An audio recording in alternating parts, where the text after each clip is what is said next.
In this video, I'm going to show you how to maximize your military term, whether you're doing a 4 or 6 year contract. Now I'm going to be biased and say pick the right branch, and for me it was the Air Force.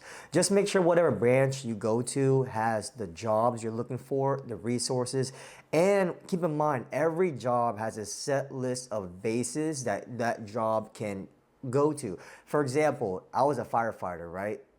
There's a fire station at every base, so that was something that I was keeping in mind when I was selecting a job, because I have a high likelihood of going to basically anywhere I want, right? So depending on what your job is and what branch you're in, it's limited to where you can get stationed. Don't be that person that is trying to just get out of their hometown and current situation as soon as possible. Do not do that.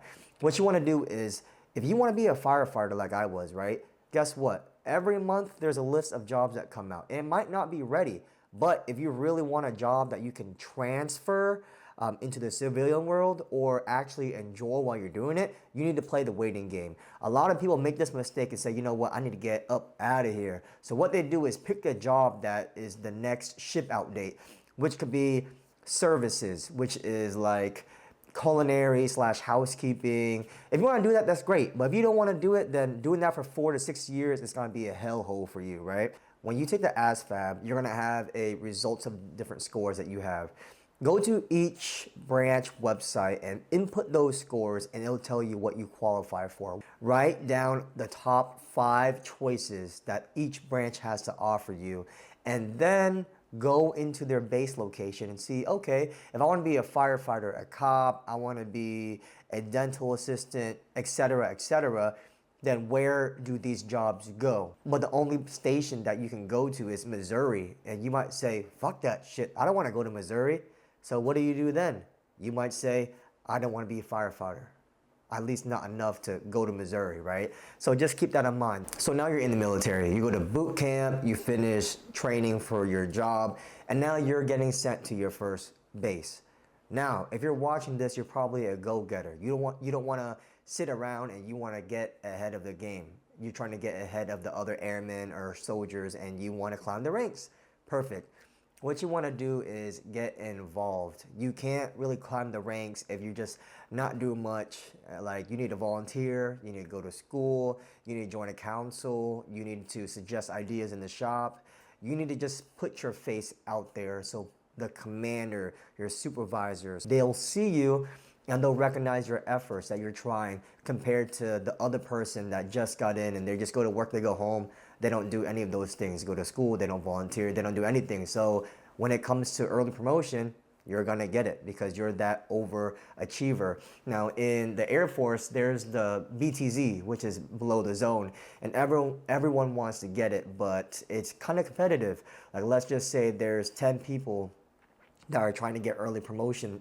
Maybe only like 2-3 people will get it. So then you'll have to, the supervisor will make you a packet of all the different things that you've done for a job, outside of work and everything, and then the commander will be like, these 2-3 have the best package, right? So that's another thing. You're gonna have to be close with the supervisor, because if your supervisor likes you a lot, you know, and they think you deserve it, they're gonna write the best thing on this package, this letter. But if you don't have that best connection or relationship with your supervisor, they're gonna be like, they're gonna half-ass it. And then when you verse those other 9 people for early promotion, you're probably not gonna get it because your package is ass. So just keep that in mind. And the benefit of getting this early promotion is, let's say you're doing a 4-year contract and then you get promoted early. And right before you get out, you qualify to test for E4, like that sergeant position, right? And you were thinking about getting out, but now you promoted early and you have a chance to promote again before you get out. You might consider re-enlisting, or at least extending, because now you're going to be top dog. You're going to move to sergeant. You're going to get more responsibilities. You can probably relocate. On top of that, something that goes hand in hand with this early promotion, like I've mentioned, is school. Use your tuition assistance, aka TA. So you get $4,500 every fiscal year, which is about 6 to 7 classes. Because if I remember correctly, it was about $750 that they gave you per class, which covered it. So 6 to 7 classes, right?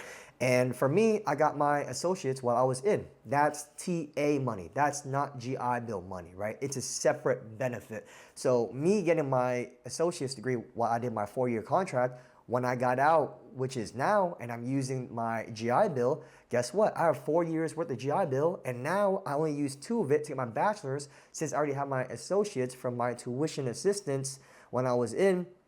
And now I have 2 years of the GI Bill to just do whatever I want, get free housing allowance, etc., right? But if you don't go to school while you're in and utilize that tuition assistance, then you're gonna have to use up your whole 4 years worth of GI Bill afterwards, right? And the main thing is you wanna be resourceful. If you can, maximize those schooling benefits, then try your best to go to school while you're in to capitalize off of the TA.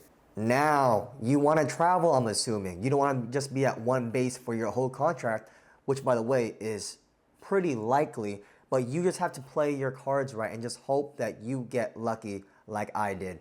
I was able to go to Texas for boot camp and job training school, and then I got stationed in Tucson, Arizona for 2 years, and then I got deployed to Saudi Arabia.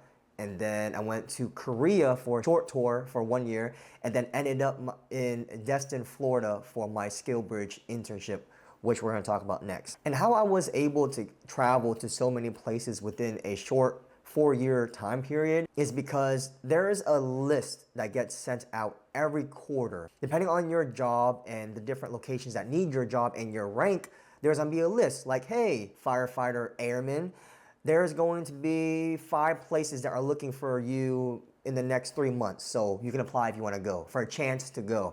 So then they'll be like, okay, Korea, Georgia. And keep in mind, there is an international list overseas, and then there's a stateside list, which is separate.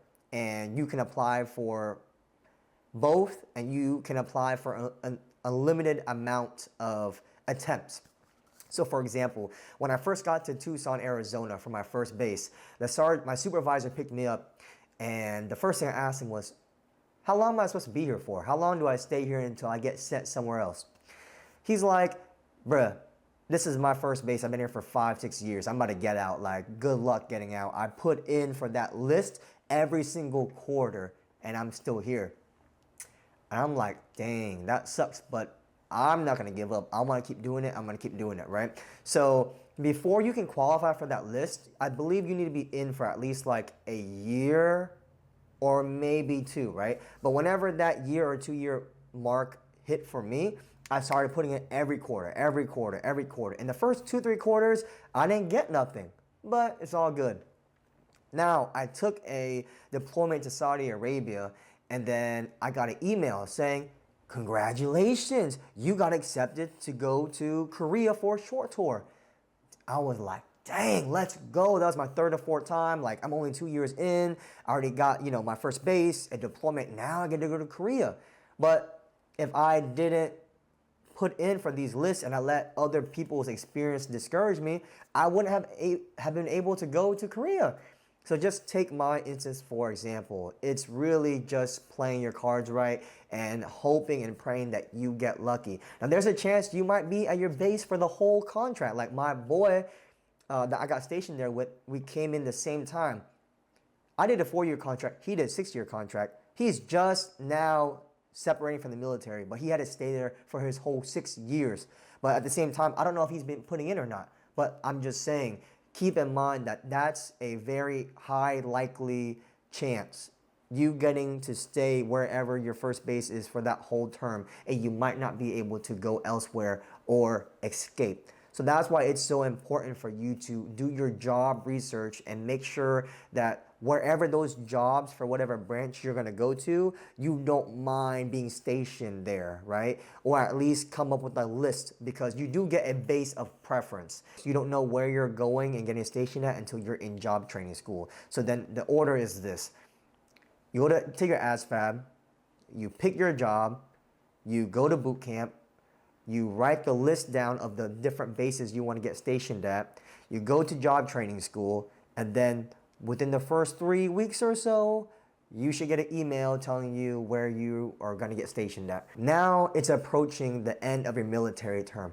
Don't freak out. If you want to get ahead and transition smoothly out the Air Force, I have a video called Military Transition Guide for Dummies that I'll link above, and it will explain everything in detail from doing skill bridge, applying for disability, etc.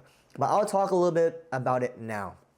So you're approaching your end of your contract, and within the last 6 months, you're able to attend TAPS, the Transitioning Assistance Program. And what that's gonna do is put you in this 1 week course where they're gonna make you a resume. They're gonna tell you about all your military benefits when you get out, and they're gonna teach you about the Skill Bridge, which is an internship program you can do up to the last 6 months of your contract. For example, what I did was I was like, you know what? I don't want to be a firefighter no more. I want to get into real estate. So I did a 3-month skill bridge internship where I got to basically leave the military early, but I was still active duty, just on like different orders to go to Destin, Florida, to where I was able to be going into real estate.